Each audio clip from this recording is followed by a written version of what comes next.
If you're happy and you know it, clap your hands.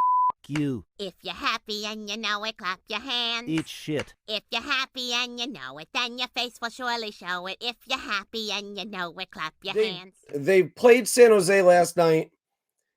Worst team in the NHL. Now they're not, so they can thank the New York Islanders. But they had a 4-1 lead with 8 minutes remaining in that game. And 2 empty net goals. Is this kind of the lowest point that there has been? And is it time to part ways with Lane Lambert?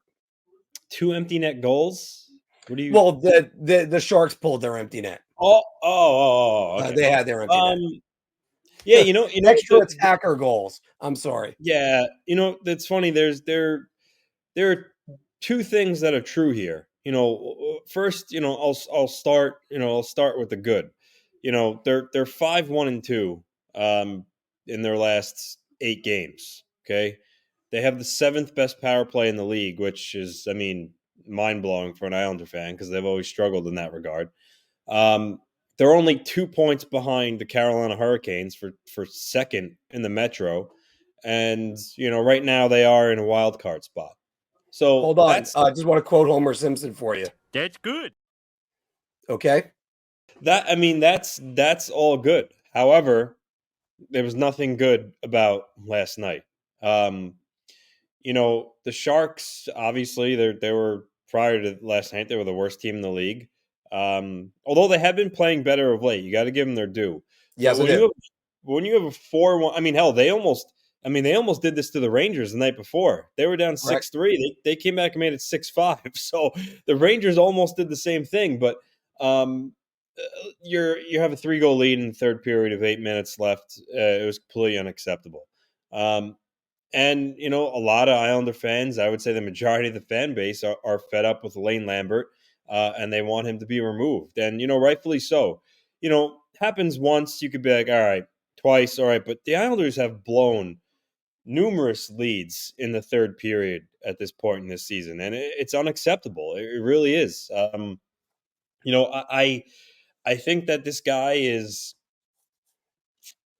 He was a great assistant coach. The Red Wings had interest in hiring him amongst other teams, so I get why Lou gave him the job. But I think his kind of shtick has kind of wore thin here. And the Islanders just aren't responding. They're a fragile group right now when you have the lead. You could see that.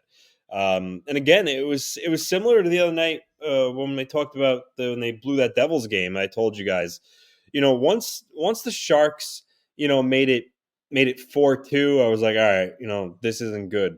But when they made it 4-3, I said to myself, the Sharks are going to tie this game. They're going to tie the game. They just are. And you just had that feeling. And if us, the fans, have that feeling, I think the players have that feeling too, subconsciously. I think they play scared. They have the here we go again mentality. And Lane Lambert isn't able to reset them. Now, with that said, some of the Islander players made critical errors. Scott Mayfield on the tying goal, he had the puck on his stick. He wasn't pressured all that much. He ends up lobbing a soft-ass clearing attempt off the glass.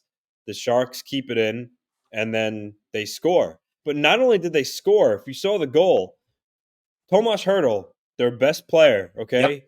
He's all alone, back door. He's behind Romanov. He's clearly behind Mayfield at that point. I don't know where he was at that point. The centerman. He was wide open. And mistakes like that can't happen. It can happen, and it happens too frequently, way too frequently. And the problem is Lane Lambert abolished Barry Trotz's system, or whatever's left of it. The Islanders, similar to the Rangers, Gerard Gallant last year, they don't have a system right now. It's just kind of, willy-nilly out there, and you see it with some of the, the point production increase in some of their players. They have more freedom, which is good.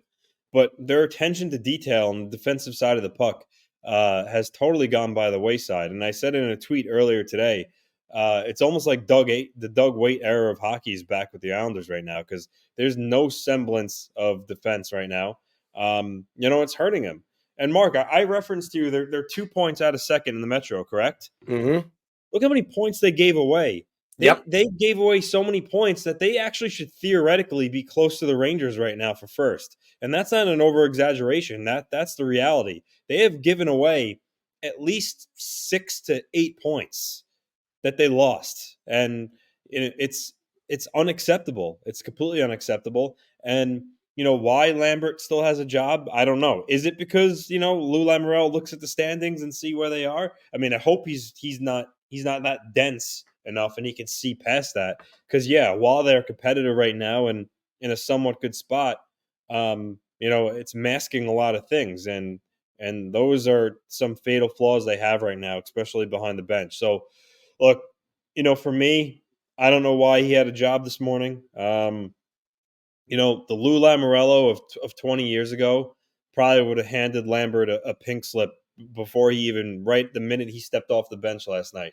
I mean, this is a guy that once fired, Robbie Ftorek when his team was in first place. So I don't know where that Lamoriello is, the fiery guy. I don't know if he's just subdued in his older age, but I don't know. I don't know what he's seeing and what his thought process is there. And what it's doing is, I mean, a lot of Islander fans were frustrated with Lou Lamoriello even before this, but it's also making the ire of him come back for fans. They want him gone too. So it's right now. It's an unfortunate thing that looks like Lambert's going to be sticking around, but I mean something's got to change. Has to change. Well, also once again, just to cap this off, Homer would also say, "Ooh, that's bad." Because I got to ask you a couple different things, Anthony. I tweeted this out last week about the Islanders Carolina game, that they ended up giving up the lead with 2 seconds remaining. And I compared it to a guy that leaves the bar, shit-faced drunk, crashes his car into a tree, stumbles bloody into his foyer, and falls asleep right there inside his front door. And everybody looks over and goes, well, at least he got home. That's what the Islanders are right now. By my count, 11 times they have coughed up leads in the third period this season. Now, that's just 11 times. Now, I cited the stat before, and I continue to cite it, and it looks good. You go, hey, they're 7-1 of 4 whenever they're leading and going into the third period. They're, Anthony, that's at least 10 points that they gave away. And 2 of those points were to the New Jersey Devils, which was actually more of a 4-point swing. So the Islanders could have had 2 more points, and the Devils wouldn't add any. All they had to do was play Islanders hockey with what we've seen the last 5 years. Instead, you just brought up Doug Weight. Doug Weight? That's what the Islanders are now when they were the worst defensive team seemingly in NHL history under Doug Weight. Hey, good thing you got offensive freedom, but now you can't keep the puck out of the net. And Anthony, help me out. Who is one of the best goalies in the NHL that wears the Islanders jersey? Ilya Sorokin, and right now, similar to Igor, their stats aren't really that great. But the problem is that a lot of the goals that he's letting up aren't really soft goals. They're just like for instance, the Sharks, the first goal last night, again, it was Mayfield made an error. Banded the front of the net. The center didn't cover him. The puck came right into his slot. Hurdle cruising off the bench, uncontested, rips a wrister. I mean, and those are the type of goals, deflections. The defense is just breaking down all over, and I feel for him and Varlamov. But I think the short answer is replacing Lane Lambert, and again, I think Lou Lamoriello is, if he's just kind of looking at the standings and some stats, I think he's blind to the fact that he needs to make the coaching change. I mean, listen, last night during the telecast, they showed that since November 17th, what team has the highest, point percentage in collecting points? November 17th. I'm actually going to say it's the Edmonton Oilers. Oh, wait, Nashville Predators. No. I was leading you to the Islanders. The Islanders have the second best in collecting points per game since November 17th. So they're it's stuff like that. I don't know if that's the stuff Lou's seeing and be like, oh, the team's performing well, let's keep them. But no, there's a lot of underlying issues that are going on that need to be addressed. And unfortunately, it doesn't look like he's going to address that. So, but again, what we've seen since Lou got here, hired Barry Trotz, and even to an extent last year with Lane Lambert, the Islanders got on top and they shut you down. There's no way you're coming back.